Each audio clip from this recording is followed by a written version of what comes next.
Do you ever feel that your life is out of your control? That things are just happening and you have little say? Or on the other extreme, that you're totally in control and that there's no other factors involved? We find the two extremes of a certain extreme religiosity or religious thinking that says God is in control of everything. And we're just following a script, a predetermined script. And then on the other extreme, you have Ayn Rand's objectivism in Atlas Shrugged, in Fountainhead, fierce and severe individualism. Not the group, not the community, you. So who's really in charge? Us, God, or both? Critical question in our lives, because it determines every move we make. Do we really have free will? Or is it all predetermined? Or is it some balance in between the two? Please join me, and you will not be disappointed in this critical conversation about individuality, God, and how they ultimately complement each other. Who's really in charge? Us, God, or both?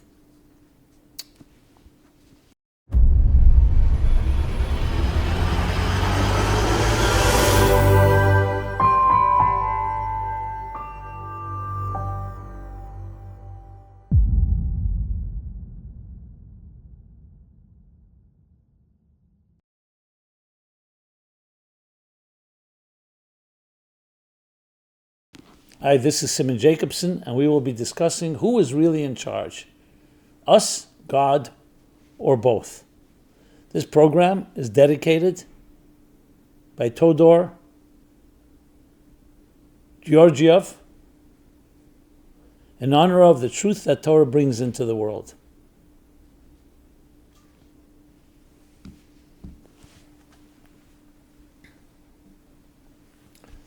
It's a debate that has been raging from the beginning of time. How much do we control our destiny?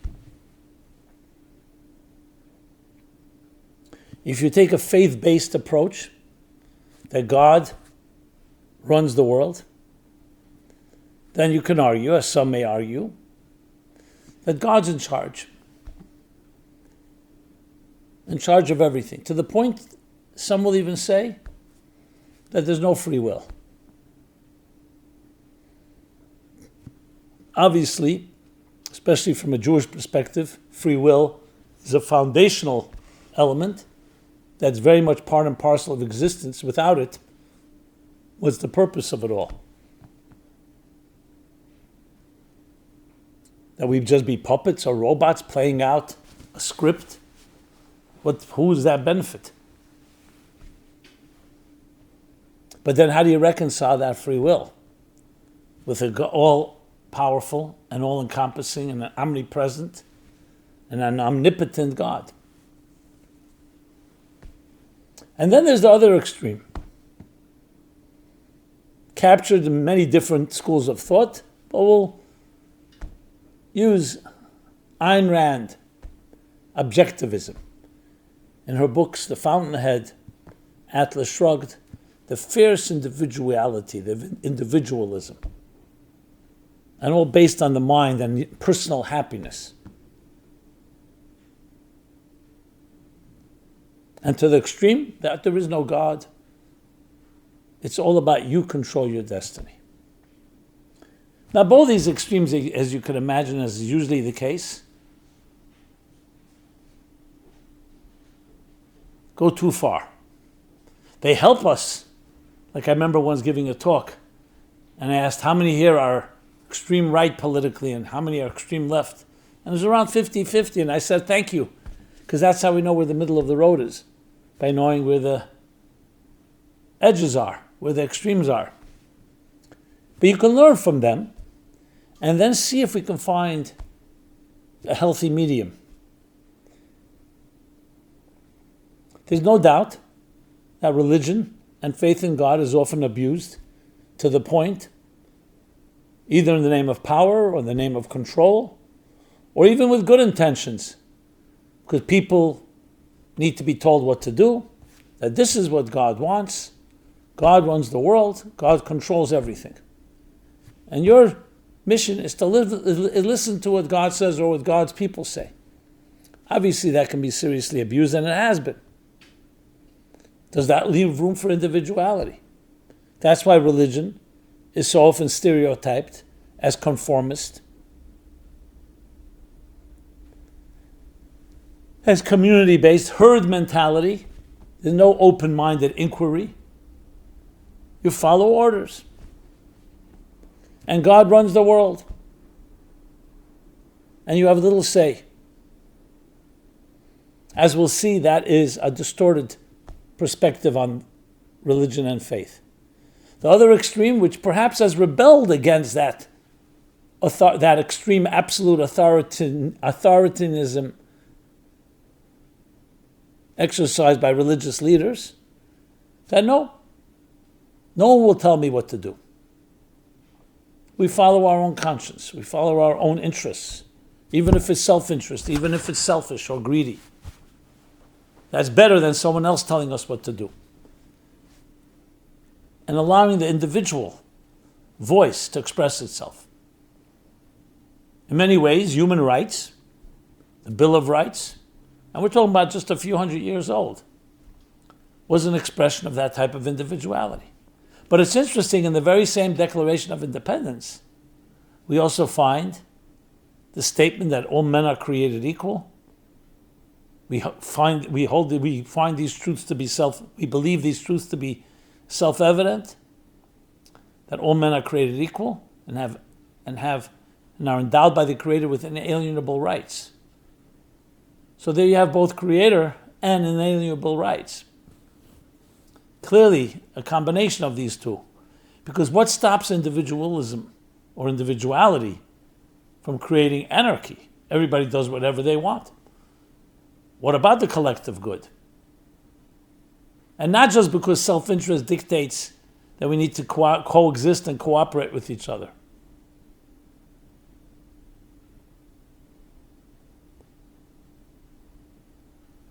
On the other hand, our individuality is compromised by taking it away, our control, also seems off, because we are intelligent people, and we do have our unique voice. Should that be drowned out in the face of the greater good? So we discover, especially when you study the esoteric, mystical, take the spiritual dimension of the Bible, of the Torah, a truly beautiful and eloquent balance between the two. And Hillel, the great sage, couldn't have said it better. He said, if I am only for myself, well, let me begin the other way around. Im ein ani li mili, if I will not be for myself, who will be for me? Expressing the need to take care of yourself, be responsible, and not depend on others. But then immediately continues and says, if I'm only for myself, what am I? But when you start thinking about it, don't those two conflict each other? Here you're saying, depend on yourself. Here you say, you can't be only for yourself. But we have examples of this abound in nature, in our own very flesh and bodies. The expression goes, from my flesh I behold God. From nature we can learn lessons about this balance. Look at a healthy human body. Is it individualistic, or is it all we'll call it compromised in the name of the greater good? The answer is both. On one hand, every limb and organ, every fiber of your being, every cell has to serve its function. Think of it, different musicians in a large orchestra. The violinist is not the bassist, is not the guitar, and not the drums, is not the other instruments. They have to do their part, play their part, at their moment.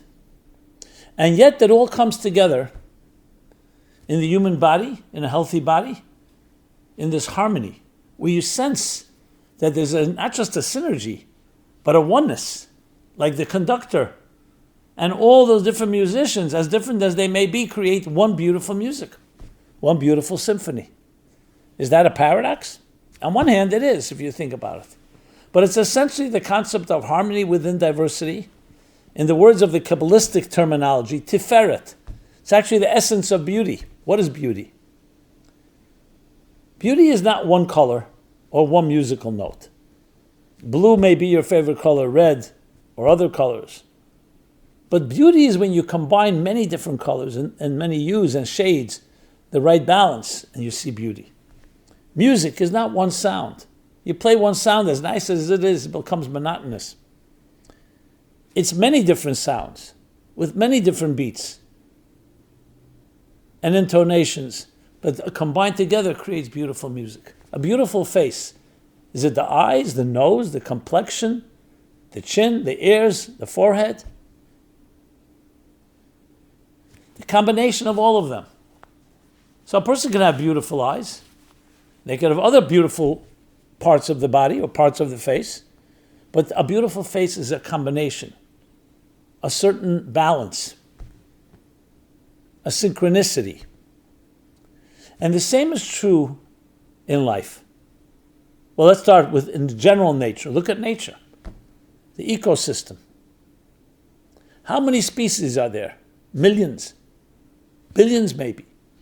And how many creatures in each one of those species, whether it's mineral world or the vegetable world or the animal world. And yet they work together in a beautiful harmony. Humans can disrupt that. But generally, look at the seasons. The summer, giving way to the fall, giving way to the winter, to the spring, and then the cycle continues. How the oceans and the seas evaporate, the vapor rising to the clouds, turning it into rain. And I'm just giving very few very quick examples. Now let's apply it to ourselves. Each of us is that musical note, or that musician, or that instrument. Charged, yes, by God with a particularly unique mission. So on one hand, if I'm not for myself, who will be for me? If you don't play your music, who will play it? It's your instrument, it's your voice, it's your unique, indispensable voice. If you conform and become a clone of others, we're missing your voice, we're missing your uniqueness. On the other hand, if I'm only for myself, what am I? You're one musician in an orchestra, and you need everyone else to complement. And they need you to complement them. So who's in charge in this context? God is the creator.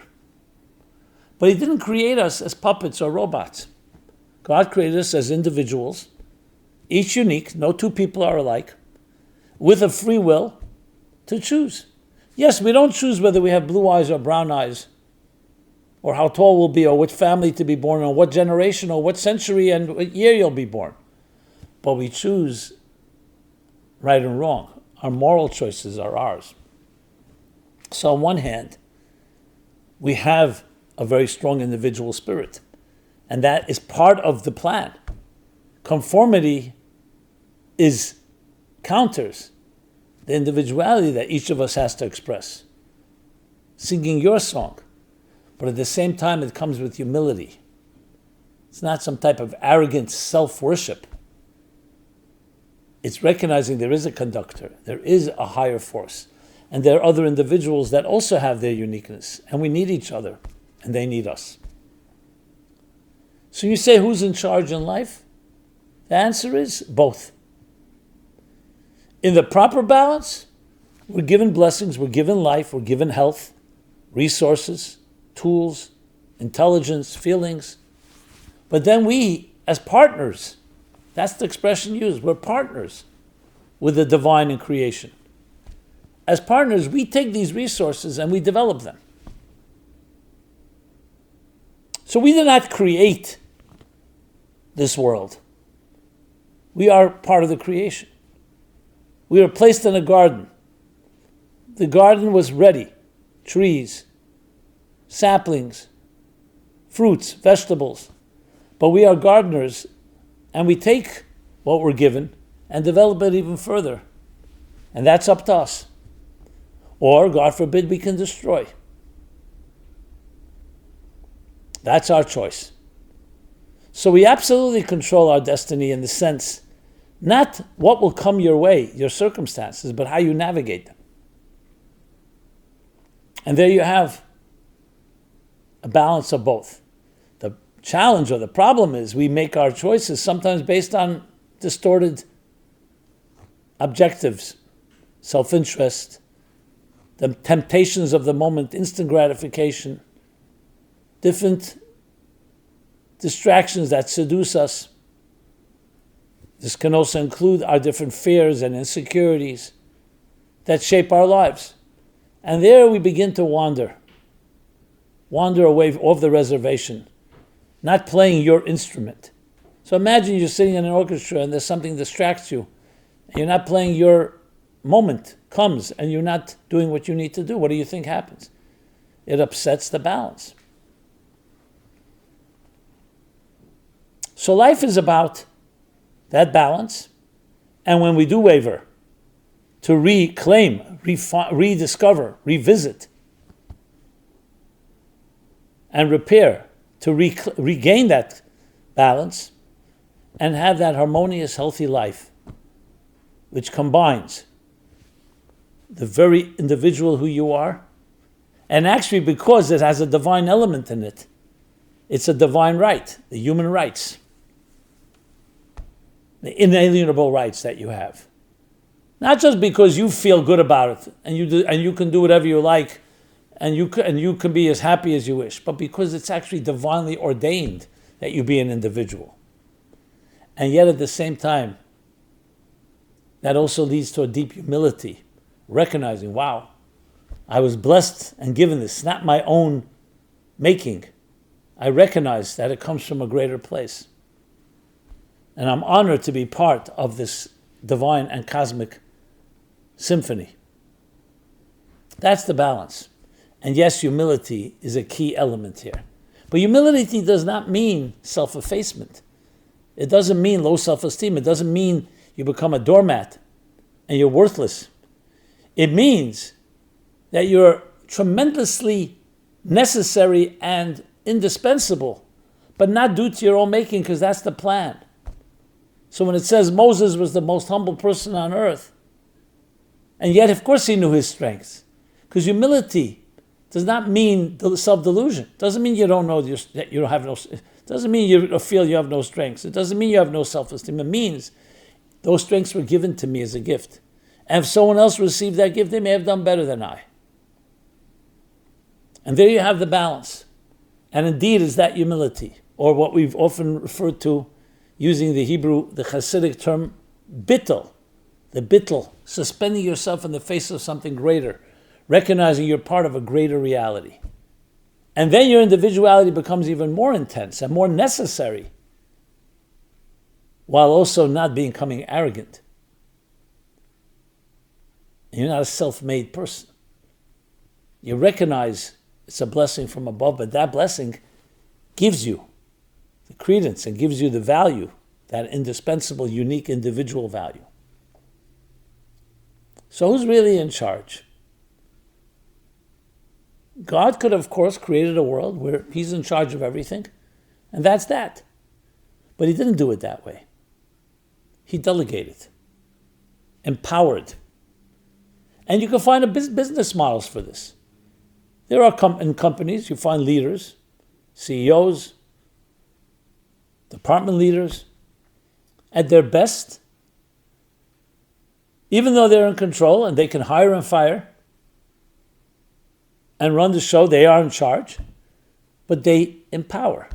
They'll often let someone do their thing and even make mistakes because they want them to learn to own it. It's relatively easier to be micromanaged and to be constantly in control. It's much harder to train someone to be themselves and that they should be aligned with a higher purpose and mission. I remember reading about, I forgot what company it was. I think it was an auto company, maybe Chrysler, one of those, where a new vice president was hired. And he made some big decisions, financial ones, and he lost the company a lot of money, in the millions. I think it was at least 7-figure, maybe 10 million, those numbers, 20 million. And he was convinced he will be fired. He's called in by his superior, the head of the company, head of the department. Interestingly, as he walks in, the head of the company says to him, sit in my seat, and I'm going to sit in your seat. And he says to him, if you were in my shoes, the boss says, what would you do? He was completely flustered. He didn't know what to say. His own self-interest would say, forgive and forget and move on. But he knew that it was a big mistake, a very costly one. Anyway, his boss ends up saying to him, we just bought $20 million value of an experience. You've learned from this. I want you to go back to your job, learn from what happened. He gave him that vote of confidence, and in turn, because he was driven and obviously also felt responsible, he actually brought the company a lot more money throughout the year. It made it well worth. It was a lot more than the 20 or whatever million that he lost. Now, it was much easier to just fire him and bring someone else in. But he wanted to empower him, to own it, teach him methodology, not teach people not just what to think, how to think. That is invaluable, and that's what God wanted of us, that type of partnership. I want you to think like I think. I'm not going to tell you what to do. Well, I'll tell you what I expect of you. I tell you what I command you to do, or you could say the mitzvahs, this is the way you connect. This is the healthy way of being, but I will allow you the choice. That you ultimately make the choice. And face the consequences, both ways, for good or for the opposite. So it's a partnership. And in that sense, we're both in charge. Ultimately, obviously, as they say, Nietzsche said God is dead. And then the second half of the statement is God said Nietzsche is dead. At the end of the day, God gets the last word. But it's more complicated than that. Obviously, God is God. But the empowerment, the amount of delegation, the amount of strength we have should not be underestimated. And in that sense, it is a true partnership. Here's a world, we were given this world. And look what humans have done. You find the most noble, the noblest, beautiful, virtuous actions that humans are capable of. The love, the selflessness. But then you see also the destruction, the violence, the selfishness. Self-absorption, the greed, power. Yes, violence, crime, greed, to the point of genocide even. So we have those two choices before us every moment of our lives. The opportunities that come your way, the blessings you have. How will you use them? Will you recognize them as gifts, humbly, to be used to transform the world and make it a better place? Or you'll just take it for granted and feel a sense of entitlement that all belongs to you? We have constantly that choice. We can either elevate the world to great heights, or we could bring it down to the abyss. And that choice is what we need to make in every moment, in every interaction. The Talmud tells us that why was Adam and Eve, the human being, created last in the story of Genesis? So it tells us two contradictory answers. One is, because the crown jewel of creation, the human being, you bring them to a set table. If you invite a guest, special guest, you don't first bring the guest to the table and then set the table. You set the table, it's all ready, then the guest arrives and the meal begins. On the other hand, we're told that in case a human being transgresses, the human being is told, who do you think you are? Even a lowly insect, a mosquito, preceded you. So don't think you're so unique and special. Now, which one is it? The answer is it's up to us.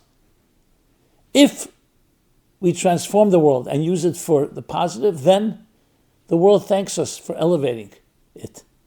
If, however, we use the resources around us to be destructive, then the world yells out, as one of the Hasidic beautiful statements, that the cobblestones cry out when a wicked person walks on these stones, what right do you have to walk on me? I never transgressed. I never wavered from the divine plan. What right do you have to walk on me? You're even lower than an insect that just follows the program for which it was created.